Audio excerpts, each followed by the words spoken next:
श्री गणेशाय नमः. संपूर्ण महाभारत मराठीमध्ये भाग 88वा. येणारी रात्र ही भयंकर युद्धाची आहे. यावेळी चंद्र किंवा अग्नी यापैकी कोणीही पुत्र उत्पन्न केला तर तो उग्र व पराक्रमी होईल. त्याचीच ही देवसेना पत्नी होईल.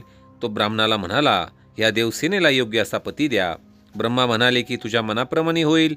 वसिष्ठ प्रभूती लोक यज्ञ करत आहेत, तेथे जा. तेथे अग्नीला आवाहन करा. देवेंद्र आपल्यासह देवसेनेला घेऊन यज्ञस्थानी गेले. यज्ञातून तेथे अग्निदेवता प्रकट झाली. देवांना त्यांनी हवीर द्रव्य दिले. तेथून ते अंतर्धान पावत असताना त्यांचे लक्ष ऋषींच्या स्त्रियांकडे गेले. त्या निद्रिस्त होत्या. त्यांची सुवर्णासारखी क्रांती, चंद्रकलेसारखे रूप, तारकांप्रमाणे चमक व अग्नीसारखी प्रभा, हे सर्व पाहून अग्नीला त्यांच्याविषयी अभिलाषा उत्पन्न झाली. तरी त्याने आपले मन आवरले. त्याने गार्हपत्य अग्नीचे स्वरूप घेतले. त्यामुळे त्याला त्या स्त्रियांचे नित्यदर्शन घडू लागले, पण त्या काही त्याला मिळाल्या नाहीत. तेव्हा तो निराश झाला व अरण्यात गेला. देहत्याग करावा असा त्याने विचार केला. दक्ष कन्या स्वाहा हिने मन अग्नीसाठी आसक्त होते. तिचे पुष्कळ दिवस त्याची ती वाट पाहत होती, पण अग्नीशी तिचा समागम झाला नव्हता. आता अग्नी वनात चालला आहे, तो कामसंतप्त आहे, तेव्हा आपण आताच त्याला गाठावे असे योजून ती अरण्यात गेली. अंगिरा ऋषींची भार्या शिवा हिचेच रूप तिने धारण केले. ती अग्नीसमोर आली व म्हणाली की मी अंगिरा ऋषींची शिवा नावाची भार्या आहे. तू माझी इच्छा पूर्ण कर. तूही कामपीडित आहेस, मला तुझा समागम घडू दे. अग्नीने तिच्याशी समागम केला. तेव्हा जे तेजद्रव्य उत्पन्न झाले ते आपल्या हाती स्वाहादेवीने धारण केले व ऋषींच्या स्त्रियांवर आपल्यामुळे खोटेपणा येऊ नये म्हणून गरुड स्त्रीचे रूप तिने घेतले व दुर्गम अशा श्वेतपर्वतावरील एका सुवर्ण कुंडात ते तेज टाकले. त्यावेळी तेथील पशुपक्ष्यांनी व नागांनी तिचे हे कृत्य पाहिले. नंतर एकेका ऋषी पत्नीचे रूप घेऊन स्वाहादेवीने 6 वेळा अग्नीकडून तेजद्रव्य उत्पन्न करून ते त्याच सुवर्णकुंडात टाकले. अरुंधती ही वसिष्ठांची स्त्री अत्यंत शुद्ध व तपस्विनी होती. स्वाहादेवीला तिचे रूप काही घेता आले नाही. प्रतिपदेचा दिवस उगवला होता. 6 वेळा अग्नीचे तेज स्कंद पावले म्हणजे पडले. ते त्या दिवशीच तिने कुंडात टाकले होते. त्यापासून एक पुत्र उत्पन्न झाला. त्याला 6 मुखे, 12 हात, 12 कर्ण, 12 नेत्र, 1 कंठ व 1 उदर असे होते. तो कुमार पुढे स्कंद नावाने प्रख्यात झाला. सौती असे सांगत होते. तेवढ्यात एका श्रोत्यांनी उठून विचारले की हा स्कंद म्हणजेच अग्नीचा पुत्र ना? आता आले लक्षात. 12 महिने म्हणजे 12 नेत्र, कर्ण, बाहू व 6 मुखे म्हणजे 6 ऋतू व स्वाहा म्हणजे संवत्सरपर्यंत नित्य. 6 ऋतूत अग्नीला हवी अर्पण करण्याची रीत, असे काहीतरी रूपक आपण सांगता असे वाटते. उत्तंकाच्या गोष्टीतही संवत्सर, चक्र, 2 स्त्रिया असे काहीतरी रूपक सांगितले होते. बरे, आता ते रूपक तू पुढे समजून घे. मी सांगतो त्याला इतरही अनेक अर्थ आहेत. सौती म्हणाले व पुढे सांगू लागले. प्रतिपदेला त्याचा जन्म झाला. द्वितीयेला त्याचे अवयव स्पष्ट दिसू लागले. तृतीयेला तो बालक झाला व चतुर्थीच्या दिवशी अंग प्रत्यंगांनी युक्त झाला. तो सूर्यासारखा तेजस्वी दिसू लागला. शिवधनुष्य त्याने धारण केले व तो गर्जना करू लागला. त्या गर्जनेमुळे चित्र व ऐरावत हे 2 गजराज उडू लागले. त्याने त्यांना 2 हातात धरले. 3ऱ्या हातात मयूर, 4थ्या हातात कोंबडा घेतला. तो क्रीडा करू लागला. त्याने 2 हातांनी धरून शंख फुंकला. 2 हातांनी तो आकाशावर प्रहार करू लागला. त्या श्वेत पर्वतावर तो बसला व हास्य करू लागला. सर्व नेत्रांनी सर्व दिशांना त्याने अनेक पदार्थ अवलोकन केले आणि तो आणखीनच गर्जना करू लागला. नाना प्रकारचे व वर्णांचे लोक त्याला शरण गेले. त्यांनाच लोक पुढे पारिषद म्हणू लागले. मग कुमाराने श्वेतपर्वतावर बाण सोडले. त्याला भेद पाडला.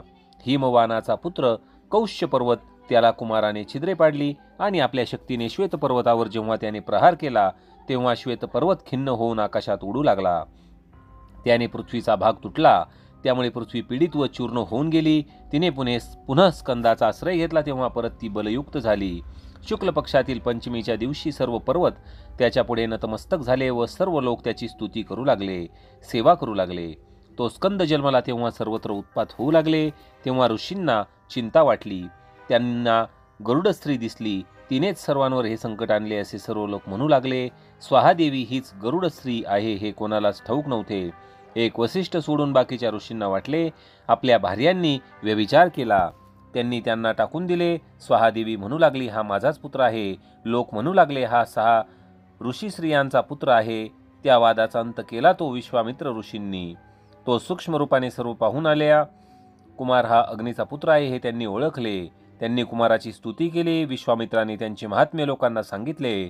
कुक्कुट, देवीशक्ती व पारिषद हे त्यांनीच कुमाराला प्राप्त करून दिले. त्यामुळे ते कुमाराला आवडते झाले. स्वाहा देवीने ऋषींच्या स्त्रियांची रूपे घेतली होती हे मुनींनी ओळखले व ऋषींना तसे सांगितले. पण ऋषींनी लोकापवाद नको म्हणून स्त्रियांचा पुनःस्वीकार केला नाही. स्कंदाचे बळ देवांना असह्य झाले. त्यांनी इंद्राला स्कंद वध करण्यास सांगितले, पण त्यांना ते करता येईना म्हणून लोकमातांना देवांनी स्कंदवध करण्यास सांगितले. त्या गेल्या, पण स्कंदाला पाहताच त्यांना प्रेमाने पान्हा फुटला व त्यांनी त्याला स्तनपान करविले. अग्नी तेथे उपस्थित झाला. रुद्र त्याचे रक्षण करू लागला. मातृगणांच्या क्रोधापासून जी स्त्री निर्माण झाली होती ती त्यांची धात्री झाली. त्यांचे रक्षण ताम्र समुद्राची कन्या ही करू लागली. देवांनी पाहिले की लोकमाता काहीही करू शकल्या नाहीत. मग त्यांनी पुन्हा इंद्राला युद्धासाठी पाठवले. इंद्राने वज्रप्रहार केला तेव्हा स्कंदाच्या देहापासून विशाख नावाचा महान दिव्य पुरुष निर्माण झाला. स्कंदाची उजवी बाजू फुटून तो निघाला. इंद्र भयभीत झाला व स्कंद आणि विशाख या दोघांशी त्याने सख्य केले. त्या वज्रप्रहारामुळे स्त्रिया, अर्भके यांना हरण करणारे कुमार ग्रह त्या ठिकाणी निर्माण झाले व कन्याही उत्पन्न झाल्या. विशाखाचे मुख बोकडासारखे झाले.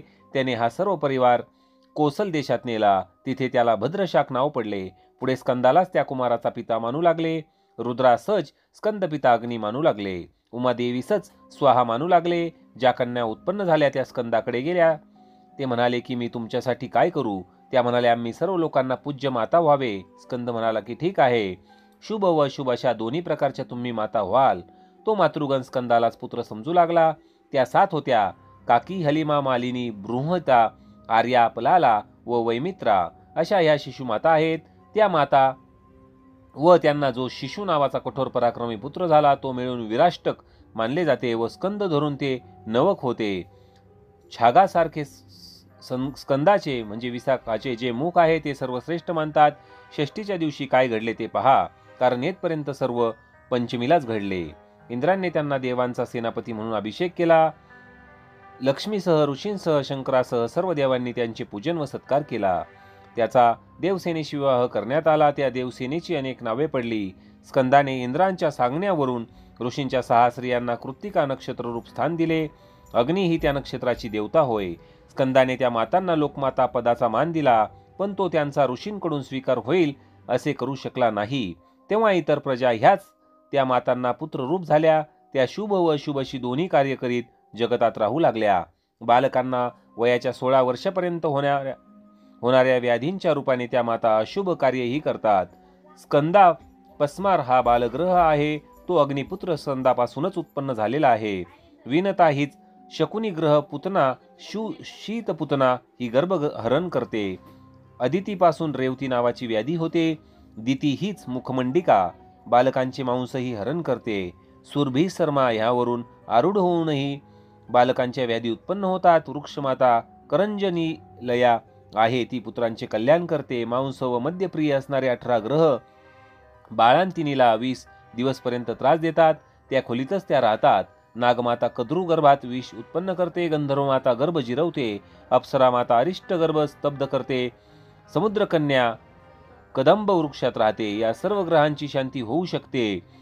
पूजनाधिकांनी ते शुभ कार्यही करू शकतात. म्हणून स्कंद पूजा व 18 स्कंद ग्रहांची पूजा त्या दिवसात करतात. मोठ्या माणसांनाही ग्रह असे त्रास देतात. ग्रह म्हणजे पकडणे. उर्वरित कथा श्रोते हो, भाग 89.